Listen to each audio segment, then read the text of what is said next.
আমরা যেমন কাপড় শুকানোর জন্য দড়ি টানাই, সেই দড়ির মধ্যে কাপড় ছড়িয়ে দেওয়ার দুইটা মাধ্যম, দুইটা সিস্টেম। একটা সিস্টেম বান্দা কেউ কেউ দড়ির মধ্যে কাপড় ঝুলায়, ডাইরেক্ট কাপড় দড়িতে ঝুলায় দেয়। আবার সমাজের কোন কোন মানুষ আছে যারা অধিক শৌখিন, সেই বান্দাগুলা এই রশির উপরে আবার কাপড়ের একটা হ্যাঙ্গার টানায় কি টানায় না।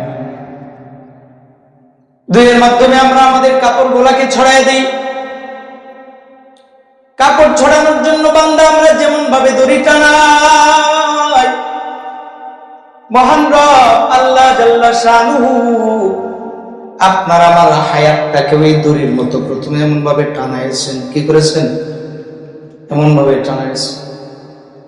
সেই দড়ির উপরে আবার বান্দা হ্যাঙ্গার দেয়, হ্যাঙ্গারের উপরে কাপড়। হ্যাঙ্গার দেওয়ার পরে বান্দা যদি চায় হ্যাঙ্গারের উপরে সাদা কাপড় ঝুলাইতে পারে, আবার বান্দার যদি ইচ্ছে হয় কালো কাপড়ও ঝুলাই দিতে পারে। বান্দা যদি চায় যে লম্বা জামা এটার মধ্যে ঝোলাবে, সেটাও বান্দার ইচ্ছাধীন। বান্দা যদি চায় যে বান্দা খাটো খাটো কাপড় ঝোলাবে, সেটা সম্ভব না? সম্ভব না? সেটাও সম্ভব। আল্লাহ জাল্লা শানুহু ওই দড়ির মতো প্রথমে আমাদের হায়াতটা টেনে দিয়েছেন। সেই হায়াতের উপরে এবার বান্দার দুইটা জিনিসের সমন্বয়ে বান্দারে ঝুলাই দিছে। একটা হলো বান্দার দেহ, আরেকটা হলো বান্দার রূহ। কয়টা জিনিস? আর জোরে বলেন কয়টা জিনিস? এই দুইটা জিনিস আল্লাহ জাল্লা শানুহু হায়াতের দড়ির উপরে টানায় দিয়েছে। হ্যাঙ্গার যেটা দড়ির উপরে টানানো, হ্যাঙ্গার মনে করতেছে যে আমি খুব লম্বা জায়গা জুড়ে দৌড়াদৌড়ি করতে পারবো, কিন্তু বাস্তবে কিন্তু তা নয়। যে লোকটা কাপড় ছড়ানোর জন্য দড়ি টানাইছে, সেই ব্যক্তি দেখে এই মাথায় একটা খুঁটির মধ্যে দড়ি বাঁধেছে, যেখান থেকে বেঁধেছে রশির ওপর মাথা দেখা যায় কি যায় না? দেখা যায়। ওই দড়িতে ঝুলন্ত হ্যাঙ্গার। সে মনে করেছে যে সারা দুনিয়া ভর বুঝি দড়িতে ঝুলে ঝুলে চলবে, কিন্তু হ্যাঙ্গার কি চড়তে পারবে? হ্যাঙ্গারের কাছে মনে হইতেছে এটা মনে হয় লম্বা দড়ি, তাম পৃথিবী ব্যাপী এটাকে ঘোরানো হয়েছে, মরানো হয়েছে। আমি এই দড়ির মধ্যে ঝুইলা তাম পৃথিবী ঘুরবো দৌড়বো, আমার কোনো অন্ত নাই। ও ভাই, তোমার আমার হালত হইল এমন। মাওলাই কারীম বড় ক্ষুদ্র একটা হায়াত দিয়া দুনিয়াতে পাঠাইছে।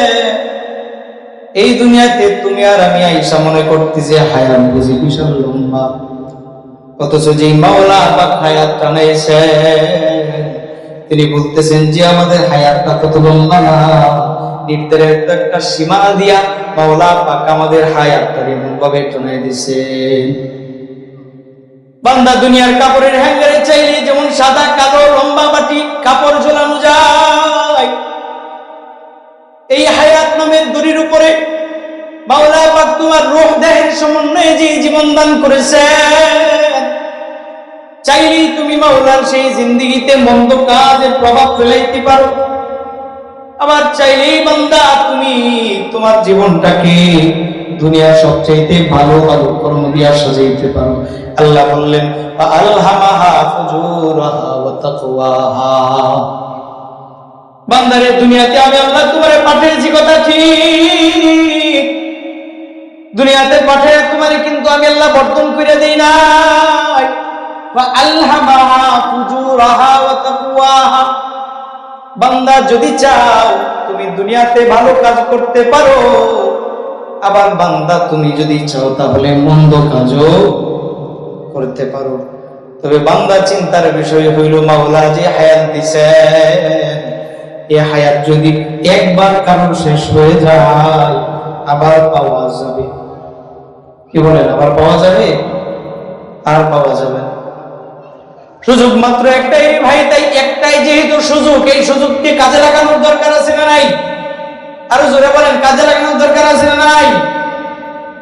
ও ভাই, দুনিয়ার হায়াতের মূল্য তো তুমি আমি বুঝি না, তাই তো দুনিয়ার কিছু কিছু অংশকে বাজারের মন্দ হেলাই কাটাইয়া দে, বন্ধু বান্ধবের অন্যতায় বন্ধ আড্ডার মধ্যে কাটাই দিতেছি। কোন কোন বান্দার দৈনিক 24 ঘন্টার মধ্যে 12 ঘন্টায় যায় বাজারের আড্ডায়, আছে না নাই? কোন কোন বান্দা আছে 24 ঘন্টার মধ্যে 15 ঘন্টা বাড়িতেই কাটায়, অথচ 24 ঘন্টার ভিতরে এমন একটা মিনিট খুঁজলে পাওয়া যাবে না যে মিনিটটারে বান্দারে পাওয়া যাবে যে এই মিনিটটা বান্দার মসজিদে কামায়, আছে না নাই? এরকম ও ভাই, দুনিয়ার হায়াত কিন্তু বড় দামি হায়াত। যদিও বান্দা তুমি আর আমি এটার মূল্য বুঝতেছি না এখন, কিন্তু যেদিন তোমার আর আমার এই জিন্দেগির হায়াতটা শেষ হয়ে যাবে, মাটির তৈরি দেহ থেকে যেদিন আমরুল্লাহ আল্লাহর আদেশটা বের হয়ে যাবে রে বান্দা, সেই দিন হাজারো আফসোস করবা, কিন্তু সেই দিনের হাজার আফসোস তোমার বিন্দু পরিমাণে কোনো ফায়দা আনতে পারবে না। আনতে পারবে নাকি? আমরা আমাদের গ্রাম্য ভাষায় একটা কথা বলি, চুর গেলে গা বুদ্ধি বাড়ে। কি বলেন আপনারা? এ কথাটা আছে না? চুর গেলে বুদ্ধি বাড়ে কি বাড়ে না? এখন তো একজন কয় ইসরি, আমি তো সামনে এখানে আসলাম, আগে খালি কইতে আমি খালি ভাইজাতে ধরে দিতাম, আরে রে আমি তো ইন্দিয়া ছিলাম, একটু যদি গেলে ভাইতাম তে তো আমি ছোট্টারে ধরেলাম, আরে ইন্দের দায়িত্বটা বাংলা আছে, যদি মাটি তুললেও দিতাম তা তো চুরি করতো আল্লো নইলে। বন্ধু রে, চোর গেলে যেমন বুদ্ধি বাড়ে, হায়াত শেষ হয়ে গেলে তোমার বুদ্ধি হবে ঠিক, ওই বুদ্ধি তোমাকে বিন্দু পরিমাণ কোনো ফায়দা। আমাদের হায়াতটা কেমন দামি জানেননি? আল্লাহ জাল্লা শানুহু যেদিন আদালতে কিবরিয়া কায়েম করবে,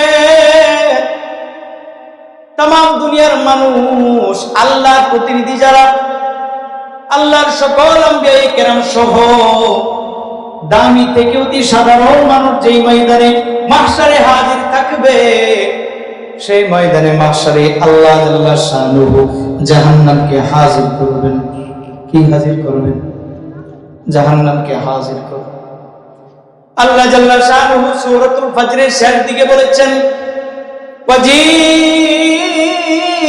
ইয়াওমাইযিন বিজাহান্নাম, সেদিন আমি রব জাহান্নামকে বান্দা বান্দীদের উপরে হাজির করব। সেই দিন বান্দাদের হালত আজকের বান্দাদের মতো না, প্রত্যেকটা বান্দা নিজের উপরে আফসোস করে করে বলবে। আল্লাহ জাল্লা শানুহু বলেন, ইয়াউমাইযি ইয়াতাযাক্কারুল ইনসান, যদিও বান্দা দুনিয়াতে দুনিয়ার হায়াতের মূল্য বুঝে না, কিন্তু হাসরের ময়দানে মালিক যেদিন জাহান্নামকে হাজির করবে, সেই দিন বান্দারা ঠিকই বুঝবে। তাদাক্কারু, স্মরণ করা, স্মরণের সর্বোচ্চ পর্যায় হলো বোঝা। সর্বোচ্চ পর্যায় কি? ইয়াউমাইযি ইয়াতাযাক্কারুল ইনসান, জাহান্নামকে হাজির করার পর বান্দারা বুঝবে, বান্দারা দুনিয়ার হায়াতের ব্যাপারে হায়াতকে স্মরণ করবে, কিন্তু মালিক আমার হায়াতের শেষাংশে ডাক দিয়া বলে, ওয়া আন্না লাহুদ যিকরা, কিন্তু সেই দিনের দুনিয়ার জিন্দেগির হায়াতের মূল্য বুঝতে বান্দার কোনো লাভ হবে না। সবাই চিৎকার করে করে বলবে, ইয়াকুলু ইয়া লাইতানি কদ্দামতু লিহায়াতি, হায় রে আমি কি করলাম, কদ্দামতু লিহায়াতি, যদি দুনিয়ার জিন্দেগির থেকে কিছু কিছু সুআমল আমি কুইরা কুইরা আখিরাতের জন্য পাঠাইতাম, তাহলে না আমার জন্য কতই ভালো হইতো। ইয়াকুলু ইয়া লাইতানি কদ্দামতু লিহায়াতি,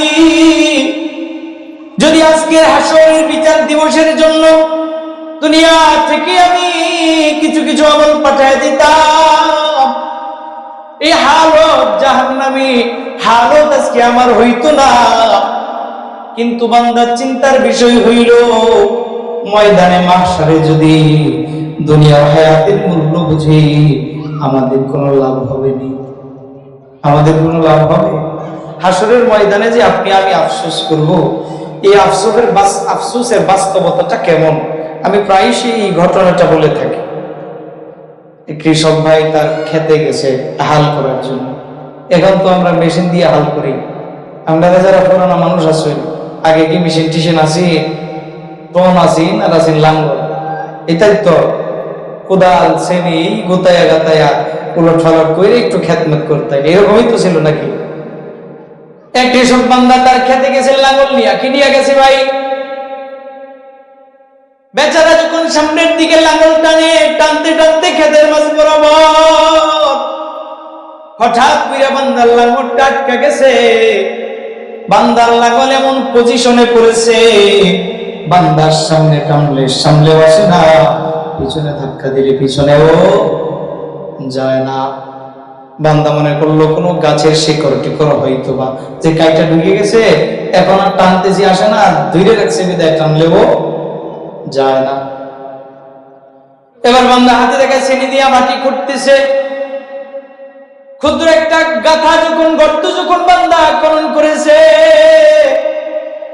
তাকায় দেখে পিতলের কলসের মতো এমন ভাবে কলসের মুখ মাটির নিচ থেকে আস্তে আস্তে ভাসতেছে। মাটি খুঁড়তেছে আর কলস ভাসতেছে। বান্দার দিলে বড় আশা। আগে আগে শুনতাম যে আগের মানুষ নাকি ঘোড়ার ভিতরে স্বর্ণ মুদ্রা দেখা মাটির নিচে চাপা দিয়ে রাখত।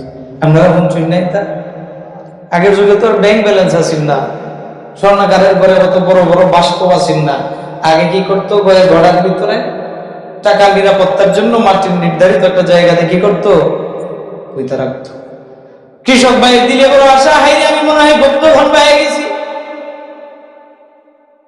হয়তো এটার ভিতরে এমন কোন পদার্থ আছে যেটা আমার জীবনের পথকে পরিবর্তন করে দেবে। কৃষক বান্দা বড় সময় লাগায় বড় যত্নে সুন্দরভাবে পুরোটা খনন করেছে। খনন করে সর্বশেষে যখন কলসটা উঠেছে, তাকায় দেখে কলসের মুখ আর কলসটা একদম জড়ো হয়ে গেছে। বেশি দিন মাটির নিচে লোহার জিনিস জমা যায় না, জড়ো হয়ে যায়।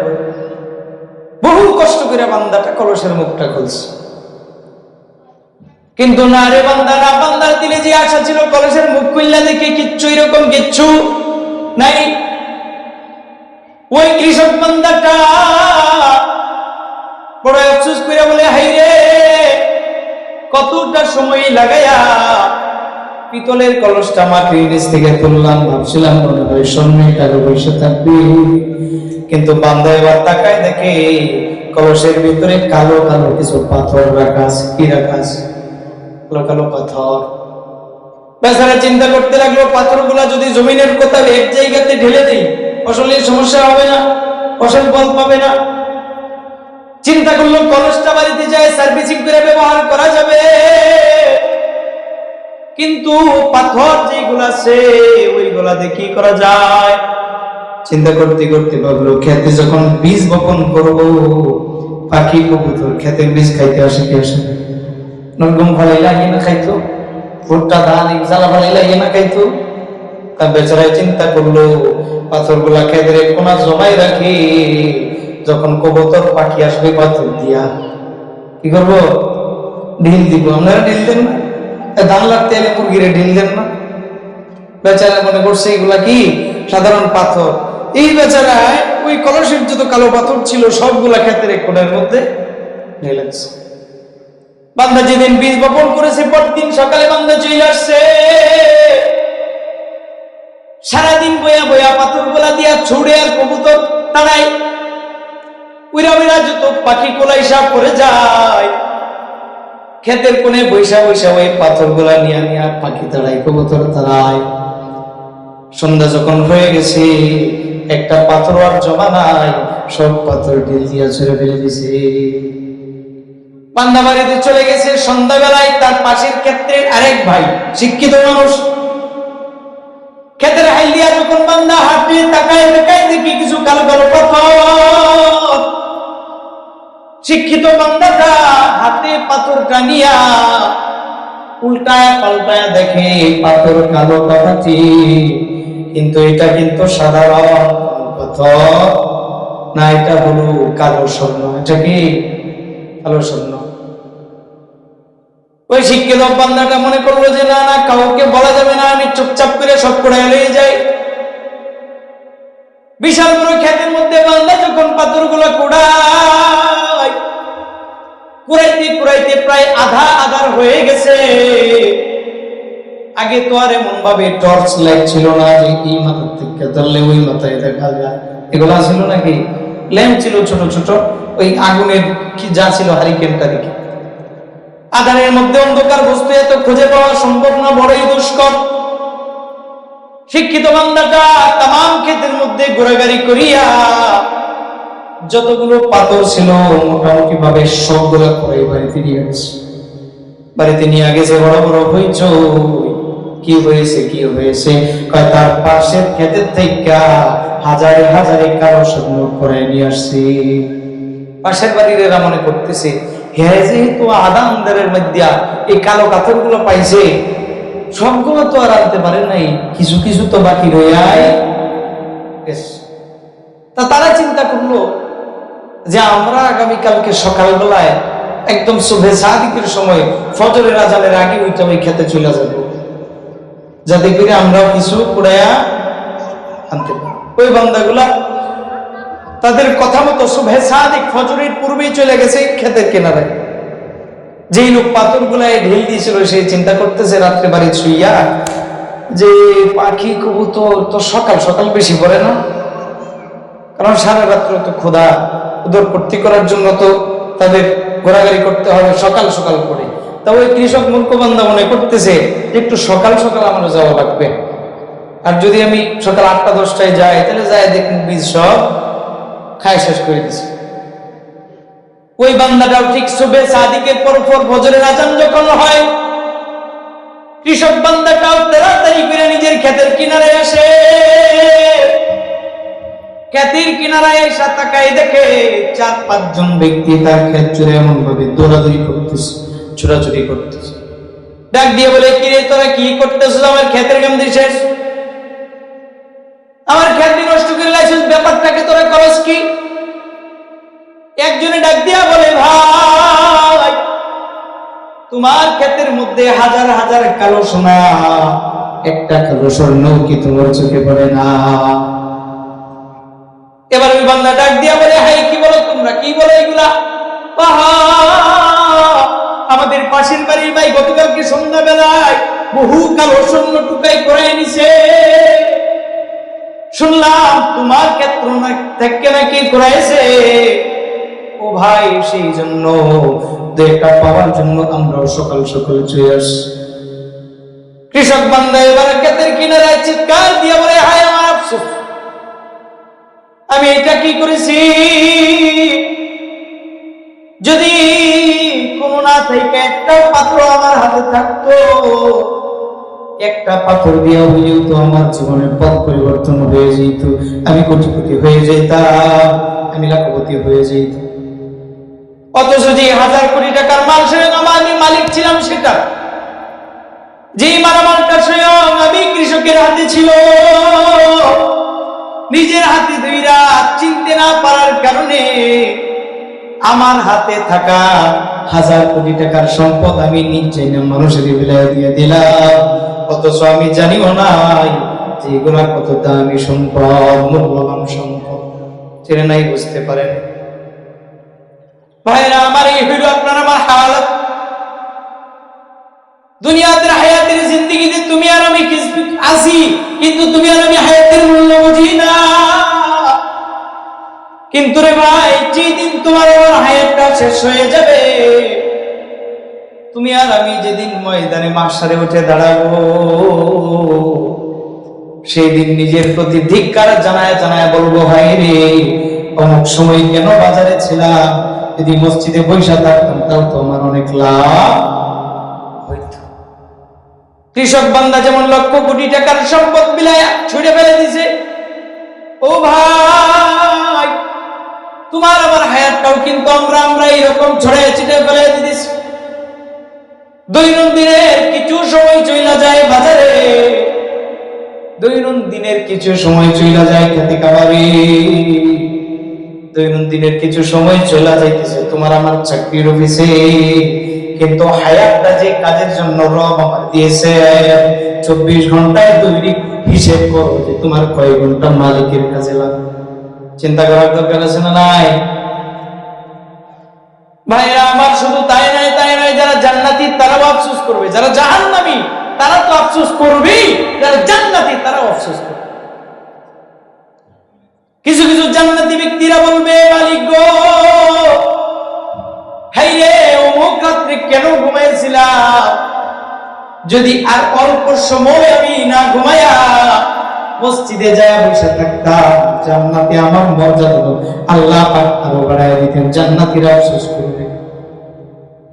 কাজেই ভাই, আল্লাহ জাল্লা শাআনহু তিনটা জিনিসের সমন্বয়ে দুনিয়া সাজাইছেন। আপনারা আমার ব্যাপকভাবে বলছি, এক নাম্বার জিনিস হলো বান্দার হায়াত।